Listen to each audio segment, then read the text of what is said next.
ముక్కు మీద ఇలా గుడ్డ పెట్టుకుని నేను వాసన వస్తుండటం వలన నా దగ్గరికి రావడానికి సాహసించలేదండి. అరే ఏంట్రా ఇలాగా ఇంతలాగా నేను బాధపరచబడాలా?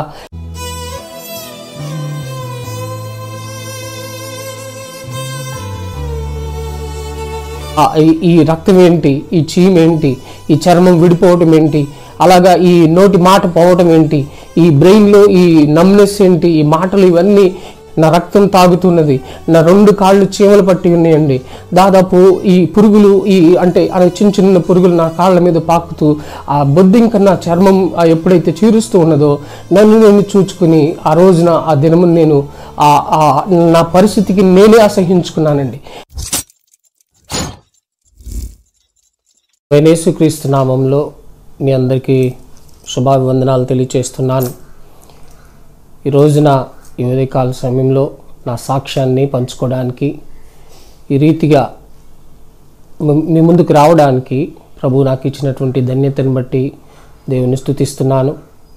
నాకు ఇట్టి అవకాశం ఇచ్చినటువంటి బ్రదర్ జోషి గారికి నా హృదయపూర్వక వందనాలు తెలియచేస్తున్నాను. నా సాక్ష్యం ఏమనగా నా పేరు ఆలూరి సుభాకర్. నేను విజయవాడలో నివాసం ఉంటానండి.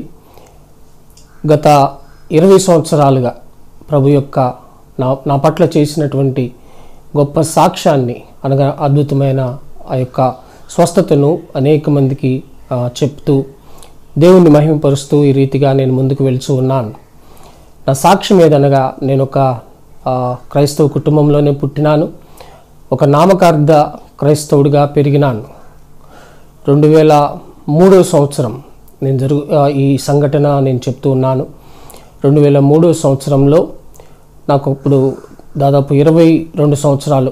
అప్పుడు ఆ సమయంలో నేను నాకున్న పరిస్థితిని బట్టి, అంటే మా అమ్మ నాన్న ఫైనాన్షియల్ పరిస్థితిని బట్టి, నాకున్నటువంటి స్థితిగతులను బట్టి నేను కొంచెం ఎక్కువగా ఫ్యాషన్గా, అంటే మంచి బట్టలు వేసుకొని తిరగాలని, లేకపోతే మంచి షూస్ అవి కొంచెం ఎక్కువగా ఈ అందానికి సంబంధించినటువంటి అనగా అలంకరణకి బాగా ఎక్కువగా నేను ప్రాధాన్యత ఇస్తూ ఉండేవాడిని. ఒక యవనస్తుడిగా ఆ టైంలో నాకున్నటువంటి ఆశలు బట్టి, నేనున్న ఆ స్థితిని బట్టి నాకు మంచి బట్టలు వేసుకోవాలని, మంచి కాస్ట్లీ బట్టల మీద నాకు చాలా మక్కువ ఉండేది. కనుక ఆ టైంలో నాకు ఇచ్చిన అంటే నాకు వచ్చే ఇంట్లో వారు కూడా నన్ను చాలా గారాభంగా పెంచడం వలన నాకున్నటువంటి పరిస్థితుల్లో మంచి మంచి బట్టలు కొనుక్కుంటూ, అలాగే మంచి మంచి షూస్ కొనుక్కుంటూ, ఎందుకంటే షూస్ నాకు చాలా ఇష్టం అండి. కనుక ఆ టైంలో నేను చెప్పే ఈ యొక్క సాక్ష్యము ఆ షూస్ మీద ఆధారపడి ఉంది. ఏంటనగా 2003 డిసెంబర్ ఆ యొక్క క్రిస్మస్ పండుగ నాడు, ఆ పండుగకు ముందు నేను ఆ టైంలో నేను కొనుక్కున్నటువంటి ఒక షూ నన్ను చాలా ఇబ్బంది పెట్టిందండి. నేను నా ఫ్రెండ్ ద్వారా బాంబే నుంచి ఒక చిన్న షూ, అంటే బీటిల్స్ వేసుకోవడానికి చాలా ఇష్టపడేవాడిని, అనగా ఫుల్ షూస్ వేసుకోవడానికి ఇష్టపడేవాడిని. ఆ ఫుల్ షూస్ ఎక్కడి వరకు అంటే ఈ మోకాలు కింద వరకు వచ్చే అంత ఫుల్ షూస్ వాడేవాడిని. ఆ షూలో నేను వేసుకున్నాను. దాదాపు ఇంకొక పండగ అయిపోయింది. ఆ టైంలో ఒక చిన్న ఇబ్బంది ఏంటంటే, కొత్త షూ కాబట్టి ఆ షూ కొరికిందేమో అనుకుని నా కాలు మీద ఒక చిన్న పొక్కులాగా రావడం ప్రారంభించింది. ఆ షూలో నుంచి వచ్చిన ఆ యొక్క చిన్న పొక్కు కరెక్ట్గా ఈ జనవరి 1 దాటింది, పండగ వేసుకున్నాను. మళ్ళీ జనవరి 1 అయిపోయిన తర్వాత కరెక్ట్గా ఆ చిన్న పొక్కులాగా వచ్చినటువంటి దాన్ని నేను కొంచెం రప్చర్ చేయటం అనగా గోకటం మొదలుపెట్టాను. అది ఏమైందనగా కరెక్ట్గా ఒక వారానికి నేను బాగా రప్చర్ చేసి అది ఒక చిన్న పుండులాగా మొదలైంది. దానిని ఇంట్లో వాళ్ళు చూశారు. కొత్త షూ కదా, కొంచెం కొరికినట్లు అనగా అంటే లోకపరంగా కొరికిని అంటారు కదండి, ఆ రీతిగా కొరికిందని నేను భావించాను. మా అమ్మ నాన్నగారికి చెప్పటం, వారు వెళ్ళి కొంచెం కొబ్బరి నూనె రాసుకోరా, అదే తగ్గుతుంది అని చెప్పారు. అయితే ఆ షూ వేసుకున్న ఒక 10 రోజులు తర్వాత కూడా నేను దాన్ని అలాగే మళ్ళీ షూ వేసుకోవడం మొదలుపెట్టాను. అది ఏమైందంటే ఆ చిన్న పొక్కు కాస్త బాగా పెద్దగా ఒక పెద్ద మచ్చలాగా తయారవడం, ఒక చుట్టూతో ఒక ఎర్రటి మచ్చలాగా అది అయిపోయిందండి. అయితే కరెక్ట్ ఒక నెల తిరిగేసరికి నేను ఎక్కడైతే ఆ గోకి అంటే ఆ రప్చర్ చేసినటువంటి ఆ పుండు కరెక్ట్గా ఒక నెలకి ఏమవుతుందంటే బాగా చాలా పెద్దగా అవడం మొదలుపెట్టింది. ఒక వారం అయిపోయింది, నెల దాటిపోయింది. ఆ నెల దాటిపోయిన తర్వాత కూడా ఆ యొక్క పుండుని ఇంట్లో వాళ్ళకి చెప్తున్నప్పుడు ఒక స్కిన్ డాక్టర్ దగ్గర చూపించుకో అని ఇక్కడ విజయవాడ సూర్యరావుపేటలో గుత్తా శివాజీ గారు అని ఉంటారు డాక్టర్ గారు, ఆయన గారి దగ్గర చూపించుకోవడం జరిగింది. ఆయన గారు ఏదో సమ్ మెడిసిన్ ఇచ్చారు, ఆయన ఏదో ఆ చుట్టూతో ఉన్నటువంటి అక్కడ వరకు అప్లై చేయమని ఒక ఆయింట్మెంట్స్ ఇచ్చారు. అట్లాగా ఏదో ఆ టైంకి సరిపడింది. కానీ మరలా ఒక వారంకి మరలా మామూలు అయిపోయింది, దానివల్ల ఏం ఉపయోగం లేకుండా అయిపోయింది. సరే మరలా ఒక 20 రోజులు అయింది. దాన్ని మరలా అదే దురద, అదే భయంకరమైన దురద, ఇదేంటి షూ ఇంతలాగా నన్ను ఇబ్బంది పెడుతుంది అని నేను భావించాను. కరెక్ట్గా ఇంకొక 2వ నెల వచ్చేసరికి అది పైకి పాకటం మొదలుపెట్టిందండి. కరెక్ట్గా పైకి పాకటం ఎప్పుడైతే మొదలుపెట్టిందో కొంచెం ఇంట్లో వారికి నాకు కొంచెం మనసులో ఒకలాంటి భయం ఏర్పడింది. 2వ నెలకి ఈ ఎప్పుడైతే కాళ్ళకి పైకి పాకుతుందని తెలిసినప్పుడు జనరల్గా మాకున్నటువంటి మా ఫ్యామిలీ డాక్టర్ ఉమామహేశ్వరరావు గారు అని ఉంటారు, ఆయన గారి దగ్గరికి వెళ్ళటం జరిగింది. ఆయన గారి దగ్గరికి వెళ్ళినప్పుడు ఇది షూ వల్ల వచ్చింది కాదేమో, మేబీ ప్రోటీన్ డెఫిషియన్సీ వల్ల వచ్చిందని ఆయన అన్నాడు. కనుక ఆయన దగ్గర ట్రీట్మెంట్ మొదలుపెట్టాం. ఆయన దగ్గర తీసుకున్నటువంటి ఆ మెడిసిన్ రోజు ఏంట్రా అంటే ఉదయం ఒక 7 బిళ్ళలు, సాయంత్రం ఒక 7 బిళ్ళలు. కరెక్ట్గా 2వ నెలకి ఆ యొక్క ఆ పుండు పైకి పాకటం, ఎన్ని బిళ్ళలు వేసుకున్నా అది వెనక తిరగటం లేకుండా అయిపోయిందండి. కరెక్ట్గా 3వ నెల దగ్గరికి వచ్చేసరికి ఏం జరిగిందంటే ఇక నా ఒంట్లో ఉన్నటువంటి ఆ సత్తు మొత్తం పోవడం, దాదాపు నేను బాగా అప్పుడు దాకా ఉన్నటువంటి బలం మొత్తం పోవటం జరుగుతుందండి. మేబీ ఆ బిళ్ళల వల్ల మరి ఏమో తెలియదు, కానీ మొత్తానికి నేను ఉన్నటువంటి బరువు కంటే మొత్తానికి బాగా సన్నగా అయిపోవడం అయ్యింది.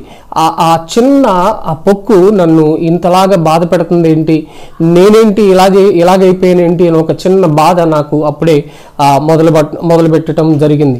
అయితే 3వ నెలకి జరిగిన విషయం ఏంట్రా అంటే కరెక్ట్గా 3వ నెల ఎండింగ్కి వచ్చేసరికి నా నోట్లోని మాట నత్తిగా రావడం మొదలైంది. నా బ్రెయిన్లోని నర్వ్స్ అన్నీ కొంచెం నంబుగా అనగా నా మాట నాకే మరలా అంటే అనగా చాలా లేట్ రావడం మొదలుపెట్టింది. అలాగా బ్రెయిన్లో ఆ నమ్నెస్ అనగా అసలు మొద్దుబారిపోయినట్లుగా అలాగైపోయానండి. కరెక్ట్గా 4వ నెల ఆ మధ్యలోకి వచ్చేసరికి జరిగిన విషయం ఏంటంటే టాబ్లెట్స్ వాడుతున్నాను, కంటిన్యూగా జరుగుతున్నాయి.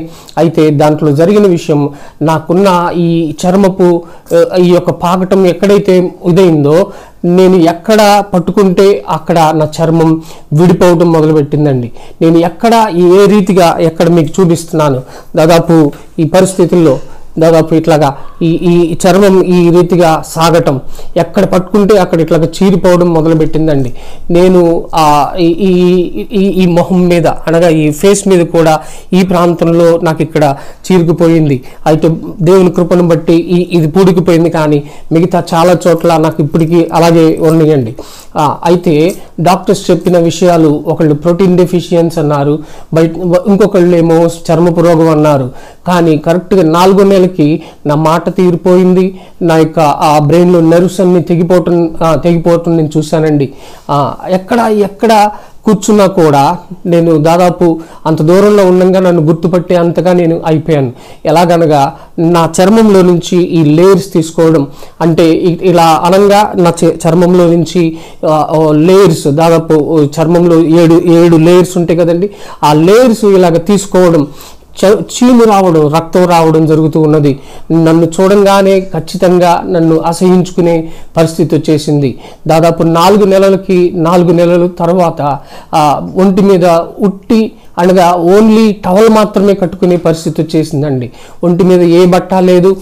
దాదాపు పరిస్థితులన్నీ దాదాపు ఇక్కడన్నీ దాదాపు ఈ చర్మం ఇలాగా చీరుకుపోయి నేనేమీ చేయలేని పరిస్థితిలో, కదలలేని పరిస్థితుల్లో, అంటే ఇద్దరు మనుషులు వచ్చి నన్ను లేపి హాస్పిటల్ తీసుకెళ్తే కానీ లేవలేని పరిస్థితి అయిపోయిందండి. ఒంటి మీద ఓన్లీ టవల్ కట్టుకుని దాదాపు కొన్ని నెలల పాటు ఉండవలసి వచ్చింది.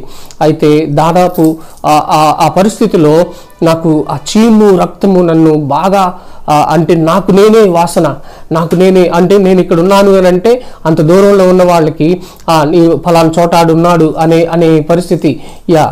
అక్కడ దాకా ఇదండి. ఈ రీతిగా నా చర్మం మొత్తం చీరుకుపోవడం మొదలుపెట్టిందండి. దీంట్లో నుంచి చీము రక్తము ఆ మనిషిని ఒక గుర్తుపట్టే స్థితి, అంటే నన్ను నేనేనా అనే ఒక స్థితిలోకి నేను వెళ్ళిపోయానండి. అలాంటి టైంలో నన్ను బాధ పెట్టే చాలా అంశాలు నన్ను బాధ పెట్టినాయి. అప్పటికి నామకార్థ యవనస్తుడిగా రోజు ఏదో నామకార్థంగా బైబిల్ చదవడం, నామకార్థంగా ఏదో ప్రార్థన చేయడం, అంతేగాని యథార్థంగా నేను దేవుని వెతికిన ఆ యొక్క స్థితి కానీ నాకేమీ తెలియదండి. అప్పటికి మా ఇంట్లో నాకు మా పైన అక్క, నా తర్వాత తమ్ముడు ఉన్నారు. అయితే మా ఇంట్లో నాకు అందరికంటే ముందుగా నా అక్క మారు మనసు పొంది దేవుని తెలుసుకోవటం జరిగింది. ఆమె నాకు ఒక మాట చెప్తూ ఉండేది ఎప్పుడు, ఏంట్రా అంటే, నీవు పొందిన ఆ గాయముల దెబ్బల చేత నాకు స్వస్థత కలుగుచున్నదనే మాట నోటితో చెప్తూ ఉండరా పెద్దబాబు అని నన్ను ప్రోత్సహిస్తూ ఉండేది. నేను ఈ రకమైన బాధపడుతున్నాను. రోజు ఈ ఇద్దరు మనుషులు వస్తూ నన్ను లేపి హాస్పిటల్కి తీసుకెళ్ళడం, ఉదయం ఒక ఇంజెక్షన్, సాయంత్రం ఒక ఇంజెక్షన్ నేను ఆ హాస్పిటల్లో తీసుకోవడం జరుగుతుంది. ఆ ఇద్దరు చిన్నపిల్లలు అనగా నన్ను తీసుకెళ్ళడానికి ఎవరు దగ్గరికి వచ్చేవారు కాదండి. అప్పుడు నా దగ్గర అంతకు ముందు వరకు నాతో బాగా అంటే కొంచెం నవ్వుతా ఆ రీతిగా ఉన్నటువంటి ఆ ఇద్దరు యవనస్తులు మాత్రమే, వారికి తెలియకో మరి తెలుసు, నా దగ్గరికి వచ్చి నన్ను పట్టుకోవడానికి సాహసించేవారు. మిగతా ఎవరు నన్ను పట్టుకోవడానికి సాహసం చేసేవారు కాదు. అలాంటి టైంలో నేను రోజు అంటే మా అక్క చెప్పింది కాబట్టి ఏదో నామకార్థంగా నీవు పొందిన గాయముల దెబ్బల చేత నాకు స్వస్థత కలుగుచున్నది ప్రభువా అని ఆ మాట మాత్రం ఊరికనే చెప్తా ఉండేవాడిని. అయితే ఒక పరిస్థితి, ఒకనాడు నాకు బాగా ఇష్టమైన మా అత్త అనగా మా నాన్నగారి చెల్లెలు ఆ రోజున నాకు అంటే నా కళ్ళమిటి నీళ్లు మరలా అంటే ధారాళంగా నాకు వచ్చిన రోజు ఏంట్రా అంటే, ఆమె చిన్నప్పుడు నన్ను పెంచిన రీతి, ఈ రోజున నన్ను చూస్తున్న రీతి నన్ను చాలా బాధపరిచింది. అనగా నన్ను అంతగా నన్ను ముద్దాడి ఎత్తుకున్నటువంటి మా అత్త ఆ రోజున అంత దూరంలో నన్ను నిలబడి నా దగ్గరికి రావడానికి సాహసించలేదు. అనగా ఈ ముక్కు మీద గుడ్డ పెట్టుకుని నేను వాసన వస్తుండటం వలన నా దగ్గరికి రావడానికి సాహసించలేదండి. అరే ఏంట్రా ఇలాగా ఇంతలాగా నేను బాధపరచబడాలా, ఇంతలాగా మొత్తం నన్ను దూరం పెట్టాల్సిన పరిస్థితిలో ఉన్నానేంటి అని చాలా బాధపడ్డానండి. అలాంటి టైంలో ఒకటి అనిపించింది, ప్రభువా నేనేం చేశానని నాకు ఇంతగా ఈ రక్తం ఏంటి, ఈ చీమేంటి, ఈ చర్మం విడిపోవటం ఏంటి, అలాగా ఈ నోటి మాట పోవటం ఏంటి, ఈ బ్రెయిన్లో ఈ నమ్నెస్ ఏంటి, ఈ మాటలు ఇవన్నీ ఏంటి ప్రభువా అని నన్ను నేను ప్రశ్నిస్తూ దేవుణ్ణి నేను ఎదురు తిరిగి ప్రశ్నించడం మొదలుపెట్టానండి. అలాంటి ఆ పరిస్థితి అదొక పరిస్థితిలో అలాగ కొనసాగుతూ ఉన్నాం. రోజుకొక 14 బిళ్ళలు, ఉదయం ఒకటి సాయంత్రం ఒకటి, దాదాపు ఇంజెక్షన్స్ వేసుకుని ఏదో కొద్దిగా నెమ్మది పొందటం, అప్పటికి ఒక 5-6 లక్షలు మనీ హాస్పిటల్స్కి ఖర్చు పెట్టడం, ఇవన్నీ జరుగుతూ ఉన్నాయి. ఏం చేయాలో తెలియని పరిస్థితి. ఎవరు ఏమడిగినా ఏదో వచ్చింది అంటున్నారే కానీ ఏం జబ్బో ఎవరు దాన్ని కరెక్ట్గా ఐడెంటిఫై చేసి చెప్పేది ఎవరు లేరండి. అలాంటి టైంలో ఒక మాట అనగా మా నాన్నగారు చెప్పిన మాట ఏంట్రా అంటే, నువ్వు ఒకటే మాట, నువ్వు బ్రతకాలి అని అంటే నిన్ను ఎన్ని హాస్పిటల్స్ అయినా తిప్పుతా, కానీ నువ్వు ఏం చేసావో అది ఒప్పుకో అని మా నాన్నగారు చెప్పడం నేను గమనించానండి. ఆ మాటను తీసుకున్నాను. అయితే మా అక్క నిరంతరం చెప్తున్నా కూడా నేను వినని మాట మా నాన్నగారు ఎప్పుడైతే ఆ రీతిగా హెచ్చరించారో నన్ను నేను చూసుకోవడం మొదలుపెట్టాను. అట్లాగా మరలా ఇంకొక పరిస్థితి అనగా అదే ఇంట్లో ఈ చిన్న చలికి కూడా తట్టుకోలేని పరిస్థితిలో ఆ టైంలో ఒక వంటగది ఆ ప్లేస్లో పడుకోవటానికి ఇష్టపడేవాడిని. ఎందుకంటే కొంచెం చిన్న చలి కూడా నేను తట్టుకోలేని పరిస్థితి. ఆ పరిస్థితిలో ఒక మడత మంచం ఉండేది. ఆ మడత మంచం మీద పడుకోవటానికి ఇష్టపడేవాడిని. వచ్చేవారు ఓన్లీ టవల్ మీదే ఉండేవాడిని. ఆ వంటగదిలో మడత మంచం మీద పడుకునేవాడిని. ఆ టైంలో ఒక పరిస్థితి, ఒక రోజున నేను ఇంకా హాస్పిటల్కి రెడీ అవుతున్నాను అనగా, నా హాస్పిటల్కి వెళ్తూ ఉండగా ఆ తమ్ముళ్ళు ఇద్దరు వచ్చారు నన్ను తీసుకెళ్ళటానికి. నేను నా మీద బట్ట కప్పి తీసుకువెళ్ళటానికి రెడీ. నేను బాత్రూమ్కి అంత దూరంలో, ఒక 10 అడుగుల దూరంలో ఉన్నటువంటి బాత్రూమ్కి వెళ్ళాలి. ఆ బాత్రూమ్కి దగ్గరికి వెళ్ళటానికి నేను 2 అడుగులు 3 అడుగులు వేయంగానే వెనక నుంచి పెద్దగా ఏడుస్తున్న శబ్దం. ఏంట్రా అని చాలా పెద్దగా, అనగా ఎవరో చనిపోతే ఎలా ఏడుస్తామో అంతగా బిగ్గరగా ఏడవటం ప్రారంభించారు. ఎవరు ఏంటని నేను నెమ్మదిగా చాలా వెనక్కి తిరిగి చూస్తే నా తల్లి ఆ రీతిగా బిగ్గరగా ఏడుస్తుంది నన్ను చూచి. ఏంటి అనగా నా పాదముల యొక్క ముద్రలు, అనగా రక్తపు ముద్రలు ఈ బాత్రూమ్కి వెళ్ళే దారిలో పడటం చూసి చాలా బిగ్గరగా ఏడవటం ప్రారంభించింది. ఆ టైంలో ప్రభువు నన్ను, నేను అడిగిన ప్రశ్న, ప్రభువా ఏంటి ప్రభువా, ఇదేంటి ప్రభువా, రక్తపు ముద్రలు ఏంటి ప్రభువా, ఈ రీతిగా నేను అవడానికి గల కారణం నాకు తెలియట్లేదు, నేనేం చేశాను నన్ను ఇంతగా బాధ పెడుతున్నామని మరలా నేను ప్రభువుని ప్రశ్నించడం మొదలుపెట్టాను. అయితే ఆ సమయంలో అట్లాగా మళ్ళా హాస్పిటల్కి వెళ్ళడం, ఆ రీతిగా మళ్ళీ కొంచెం ఇంజెక్షన్ వేయించుకోవడం, మరలా రావడం, ఆ రీతి మళ్ళీ వెనక్కి వచ్చిన తర్వాత ఆ రాత్రి ఒక సంఘటన జరిగిందండి. ఆ సంఘటన అనగా నేను రోజు బైబిల్ ఇట్లాగా భుజం ఈ చెస్ట్ మీద పెట్టుకుని బైబిల్ చదవటం అలవాటు చేసుకున్నాను కదలలేని పరిస్థితిలో. బైబిల్ ఎక్కడ తెరిచినా రోజు ఆ టైంకి మొత్తం ఈ చిన్న చిన్న అధ్యాయాలు చదువుతూ, ఏదో కీర్తనలో 2-3 అధ్యాయాలు చదువుకుంటూ ఆ రీతిగా ఉన్నటువంటి నేను కరెక్ట్గా ఒక చోటకు వచ్చేసరికి ఆగిపోతున్నానండి. లేదు, నేను అనుకుంటున్నాను ఒక పేజ్ ఏమన్నా మడతబడిందేమో, ఆ రీతిగా బైబిల్ అక్కడితో ఆగిపోయిందేమో అనుకుని చాలా ఆలోచన చేస్తూ ఉండేవాడిని. అదేమనగా కరెక్ట్ యోబు గ్రంథం దగ్గరికి వచ్చేసరికి ఆ పేజ్ దగ్గర నేను ఆగిపోయేవాడిని. దాదాపు అన్ని ఏదో అక్కడక్కడ ముక్కలు చదువుతూ ఉండేవాడిని. కానీ కరెక్ట్ ఈ యోబు గ్రంథం 35వ అధ్యాయం దగ్గరికి వచ్చేసరికి నేను అనుకునేవాడిని ఈ పేజీలు ఇట్లాగా తిరిగి పడిపోయినాయేమో, ఏమన్నా అలాగే మడతబడి ఉండిపోయటం వల్ల అలాగే తెరుస్తున్నానేమో అనుకునేవాడిని. కానీ అలా కాకుండా ఏం జరుగుతుందంటే 35వ అధ్యాయం యోబు గ్రంథంలో 6వ వచనం ఏమని రాస్తుందంటే, నీవు పాపము చేసినను ఆయన నీకేమైనా చేసితివా, నీ అతిక్రమం విస్తరించినను ఆయనకు నీవేమైనా చేసితివా, నీవు నీతిమంతుడు అయినను ఆయనకు నీవేమైనా ఇచ్చుచున్నావా, ఆయన నీ చేత ఏమైనా తీసుకున్నా అని ఈ ప్రశ్న రోజు నన్ను ఆ పేజీ దగ్గరికి వచ్చేసరికి నేను ఆగిపోవటం మొదలుపెట్టాను. నన్ను దేవుడు ప్రశ్నిస్తున్నట్టుగా నాకు అర్థమవుతున్నది. కానీ నువ్వు పాపం చేసినను ఆయనకు నువ్వేమన్నా చేసితివా, నువ్వు అతిక్రమం విస్తరించినను నువ్వేమన్నా ఆయనకి చేసావా అని ఆయన నన్ను ప్రశ్నిస్తున్నట్టుగా నేను అడుగుతూ ఉండేవాడినండి. ఆయన అడుగుతున్నట్లుగా ఉండేదండి. అలాంటిది ఆ యొక్క రాత్రి ఆ ప్రశ్న నాలో ఉండిపోయింది. నేను పాపం చేసి తిని, నిజమే నేను పాపం చేశాను, అందరికిలాగే చేశాను, లేకపోతే యవనస్తుడిగా ఉండగా నా యవనేచ్ఛను బట్టి నేను చేశాను అనగా, ప్రభువా నేను ఒకటి అడుగుతున్నాను, నా ఈ స్థితికి కారణం ఏంటి? నేను ఒకటి చెప్తున్నాను, నా స్థితికి కారణం చూపించి నేను ఒప్పుకుంటానని చెప్తున్నాను. ఆ నామకార్థ ప్రార్థన కాస్త కొంచెం లోతుగా వెళ్ళటం ప్రారంభించిందండి. మరలా ఆ తర్వాత ఒక 2 రోజులకి నేను మరలా రోజు చదువుతున్నాను, అదే పేజ్ దగ్గర అదే ప్రశ్న దగ్గర ఆగిపోతున్నాను. అట్లాగా ఒక 2-3 రోజులకి, ఒక వారం దాదాపు అదే మాటలు చదివాను. ఒక కరెక్ట్గా వారం తిరిగేసరికి మరలా ఒక సంఘటన దగ్గర నేను ఆగిపోయాను. అనగా ఆ రాత్రి నాకు ఒక సంఘటన, నేను రోజు అప్పుడు దాకా అన్ని లక్షల రూపాయలు పోసి మా అమ్మ నాన్న నాకు ఖర్చు పెట్టినది, కానీ అవన్నీ నాకు నెమ్మది ఇవ్వలేకపోతున్నాయి. నాకు ఏమాత్రం కొంచెం కూడా వెనక్కి నా జబ్బు తగ్గట్లేదండి. అలాంటి టైంలో ఆ రాత్రి నేను అదే వంటగదిలో ఆ మడత మంచం మీద పడుకున్నాను. ఆ పడుకున్న సమయంలో ఆ టైంలో రోజు కంటే కొంచెం దాదాపు 2 గంటలు సమయం వస్తూ ఉన్నది రాత్రిపూట. రోజు పడుకున్నలాగే పడుకున్నాను. కానీ దాదాపు 2 గంటల ఆ టైంలో నన్ను ఒక చిన్న శబ్దం నన్ను చాలా ఇబ్బంది పెడుతూ ఉన్నది. నేను బాగా ఆ డీప్ స్లీప్లోకి వెళ్దాం అనుకున్న టైంలోకి నన్ను ఒక చిన్న శబ్దం నన్ను బాగా ఇబ్బంది పెడుతూ ఉన్నది. ఆ శబ్దం ఏమనగా నేను అనుకున్నాను, ఒక చెక్క మీద ఏదైనా ఒక చిన్న మనం ఇలా గోరుతో అంటే ఎంత చిన్న శబ్దమో అంత చిన్న శబ్దము నన్ను బాగా ఇబ్బంది పెడుతూ ఉన్నది. కాళ్ళు 2 ఆ రోజు కంటే ఎక్కువగా నొప్పి వస్తూ ఉన్నాయి. సేమ్ అదే ఇలాగే చర్మం ఎక్కడైతే చీరుకుపోయిందో నా 2 కాళ్ళు అదే రీతిగా చీరుకుపోయింటి అండి. ఆ ప్లేస్లో నా యొక్క ఎడమ కాలు దగ్గర నేను ఒక చిన్న ఆ శబ్దం మాత్రం వింటున్నాను, కానీ నేను లేవలేని పరిస్థితి.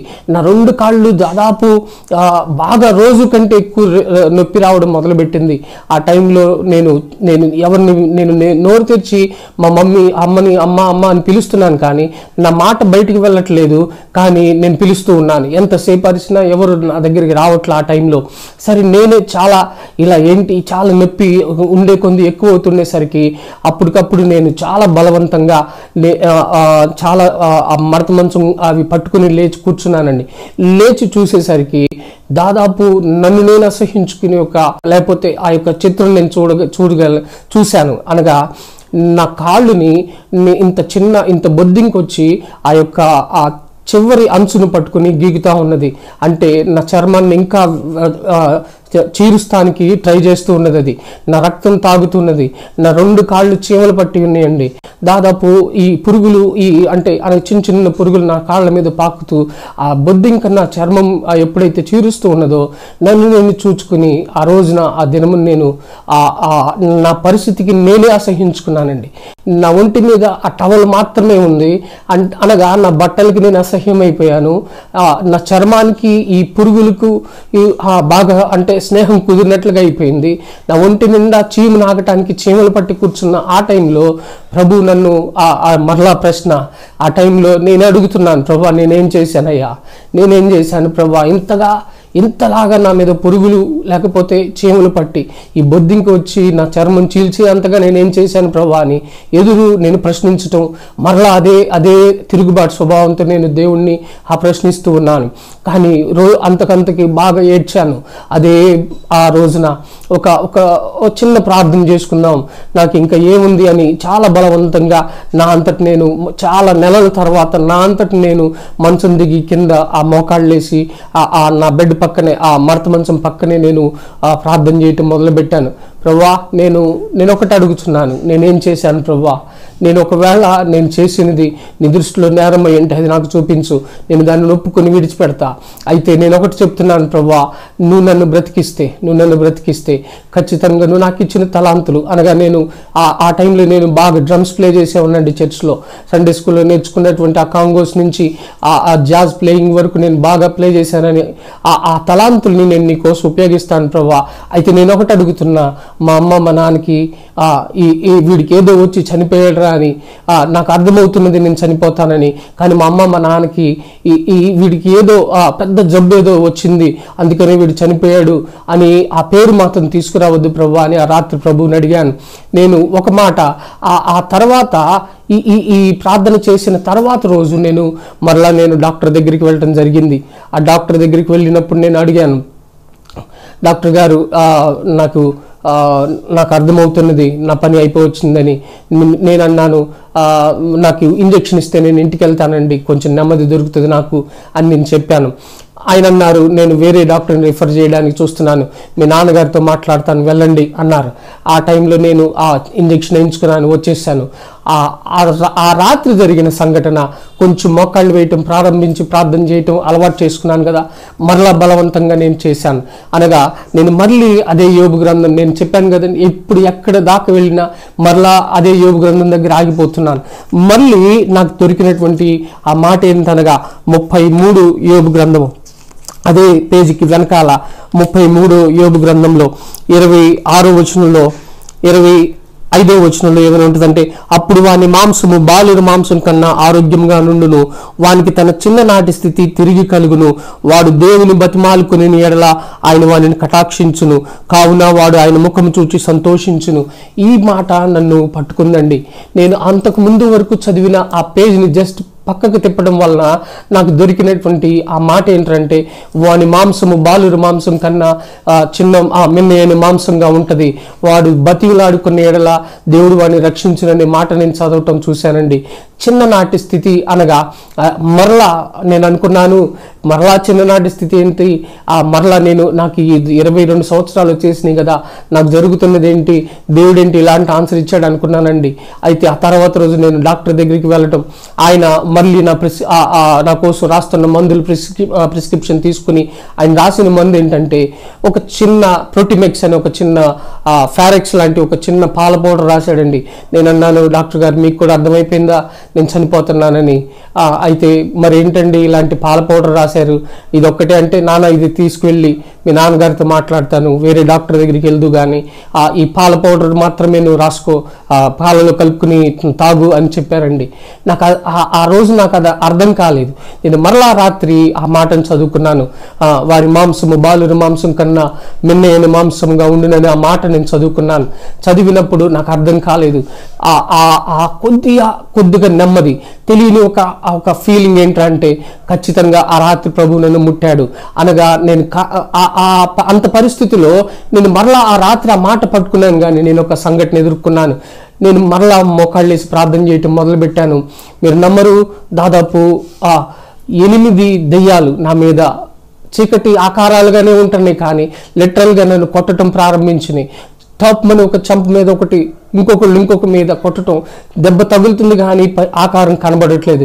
కానీ ఆ టైంలో నేను ప్రార్థన అదే మోకాళ్ళ మీద కూర్చుని యేసు రక్తమే జయము, యేసు రక్తమే జయము అని అనుకుంటూ సవాలు విసురుతూ, రా నువ్వా నేనే చూసుకుందాము, నాకు కలిగినటువంటి ఈ యొక్క ఆ స్వస్థత నువ్వా నేనా చూసుకున్నావు రా అన్నట్లుగా నేను ఆ 8 దెయ్యాల మీద నేను పోరాటం జరిగిందండి.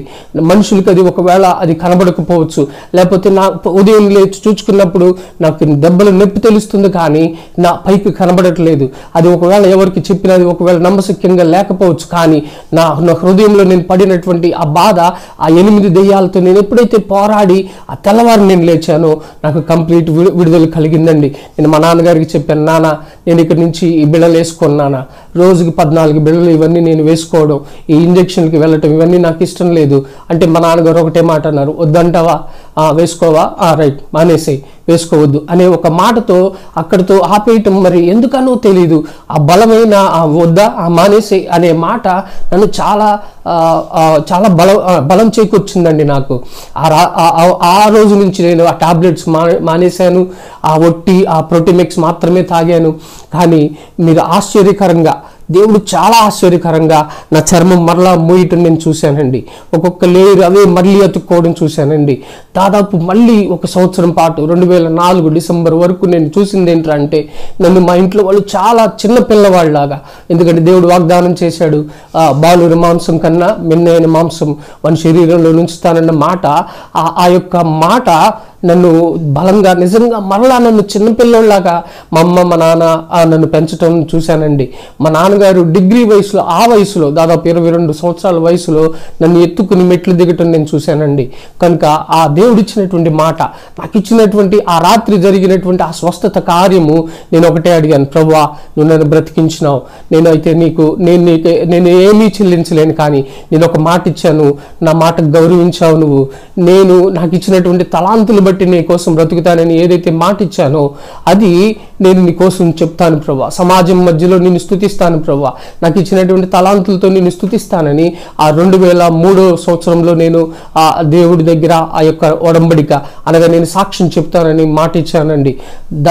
ఈ 2023 సంవత్సరం వరకు అదే రీతిగా నేను సాక్ష్యం చెప్తూ ఉన్నానండి. కనుక నాకు ఇచ్చినటువంటి ఆ స్వస్థత సాక్ష్యమునే నా రక్షణ సాక్ష్యంగా దేవుడు మార్చాడండి.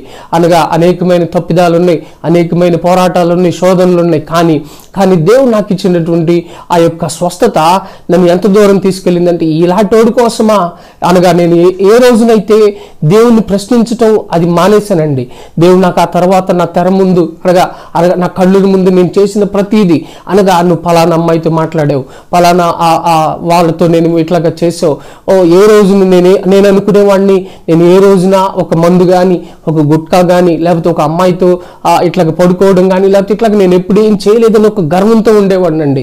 కానీ దేవుడు ఒక చూపించిన మాట నా కళ్ళ ముందు ఉంచినటువంటి ఏంటంటే, నువ్వు చాలా మంది అమ్మాయిలతో మాట్లాడావు, నువ్వు అనుకుంటున్నావు నేను మాట్లాడడం మాత్రమే చేశాను, నేను మిగతా ఏం చేయలేదు కదా అని ఆ గర్వం నీలో ఉండిపోయింది. కనుక దేవుడు నా మీద ఎప్పుడు ఆ ప్రశ్న వేస్తున్నప్పుడల్లా నేను దేవుని ముందుట ఒప్పుకుని విడిచిపెట్టానండి. కనుక ఆ టైంలో నాకు వచ్చినటువంటి ఆ రక్షణ భాగ్యము స్వస్థత ముందు జరిగినది. నేను ఎప్పుడైతే ఒప్పుకుని విడిచిపెట్టానో దేవుడు నా హృదయంలోనికి వచ్చి నాకు నెమ్మది ఇవ్వటం మొదలుపెట్టాడు. 2003 సంవత్సరం 2004 డిసెంబర్ 5న విజయవాడ రైల్వే ఇన్స్టిట్యూట్లో మొట్టమొదటిగా మీటింగ్ లాగా ఒకటి ఏర్పాటు చేసి అక్కడే నేను సాక్ష్యం చెప్పడం మొదలుపెట్టాను. దాదాపు 2023 సంవత్సరం ఈ సంవత్సరం వరకు కూడా నేను అదే సాక్ష్యం పంచుకుంటూ ప్రభు కోసం బ్రతుకుతున్నాను. నాకు ఇచ్చినటువంటి ఈ సాక్ష్యము నా గొప్పతనం ఏం లేదు, కానీ ప్రభు నన్ను ముందుగానే జగత్ పునాది వేయబడక ముందుకు నాకు ఈ రీతిగా నా పట్ల ఉండాలని ఒక ఆయన కోసం నేను బ్రతకాలన్న ఉద్దేశంతో నన్ను ఆ యొక్క సాక్ష్యం నాకు ఇచ్చాడని నేను నమ్ముతున్నాను. ఖచ్చితంగా అందుకనే నన్ను బ్రతికించుకున్నాడని ఈ యొక్క ప్రాణ భిక్ష ఆయన ఇచ్చిందేనని నేను నమ్ముతున్నాను. ఖచ్చితంగా ఆయన కోసం బ్రతుకుతానని మాట ఇచ్చాను కనుక నమ్మకంగా యథార్థంగా బ్రతకాలని నిశ్చయించుకున్నాను. 2009 సంవత్సరం మా నాన్నగారు చనిపోవడం జరిగింది. 2010 డిసెంబర్ 22వ తారీఖున నేను మ్యారేజ్ చేసుకోవడం జరిగినది. ఆ టైంలో నాకున్న పరిస్థితులు బట్టి నేను ఒక ప్రార్థనా పరురాలే అయినా కూడా తమిళియన్ ఒక అమ్మాయిని నేను చేసుకున్నాను. కానీ దాదాపు 7 సంవత్సరాల పాటు నాకు పిల్లలు కలుగలేదండి. 7 సంవత్సరాల పాటు పిల్లలు లేని నా స్థితిని నేను అనుకుంటే వాళ్ళు వీళ్ళు అడుగుతూ ఉండేవాళ్ళు, ఎవరైనా ఏంటి ఇంకా బిడ్డలు లేరా మీకు అని అన్నప్పుడు ఒక చిన్న నవ్వి పక్కకి వెళ్ళేవాడిని. కానీ నాకు నా భార్యకి ఎప్పుడు ఆ విషయం ఎవరైనా అడిగినప్పుడల్లా మా ఇద్దరికి గొడవలు జరుగుతుండేవి. నీ మూలానే ఇలాగా అని నన్ను ప్రశ్నించడం మొదలుపెట్టేది. అలాంటి టైంలో అయితే నేను ఒకటి చెప్పేవాడిని, నేను ఆధారపడింది దేవుని మీద కదా, దేవుడు నన్ను ఎప్పుడు సిగ్గుపరచడు అని జస్ట్ ఒక మాటతో నేను దాటి వెళ్ళేవాడిని. ఎందుకంటే నాకున్నటువంటి విశ్వాసాన్ని బట్టి 7 సంవత్సరాల పాటు నాకు బిడ్డలు లేని ఆ టైంలో దేవుడు నన్ను సిగ్గుపరచలేదండి. 7 సంవత్సరాల తరువాత అనుకోని రీతిగా నాకు ఏ ఒక్క టాబ్లెట్ కూడా వాడకుండా, పిల్లలు పుట్టడానికి ఎటువంటి హాస్పిటల్కి నేను వెళ్లకుండా దేవుడు నా పట్ల చేసిన అద్భుత కార్యం ఏంటనగా 7 సంవత్సరాల పాటు పిల్లలు లేని నాకు తలెత్తుకుని తిరిగేలాగా మంచి ఒక మగబిడ్డను దేవుడు నాకు బహుమతిగా ఇచ్చాడండి. కనుక 7 సంవత్సరాలు ఆ యొక్క పిల్లలు లేని పరిస్థితుల్లో నేను ఒక్క టాబ్లెట్ కూడా ఏ హాస్పిటల్కి వెళ్ళింది లేదు. కానీ ఆయన కృపను బట్టి, ఆయనకి ఇష్టమై నాకు ఇచ్చినటువంటి ఆ బహుమానాన్ని బట్టి ఆ సాక్ష్యంగా నేను చెప్తూ ఉన్నాను. కనుక ఈ సాక్ష్యాన్ని ప్రభువు దీవించును గాక.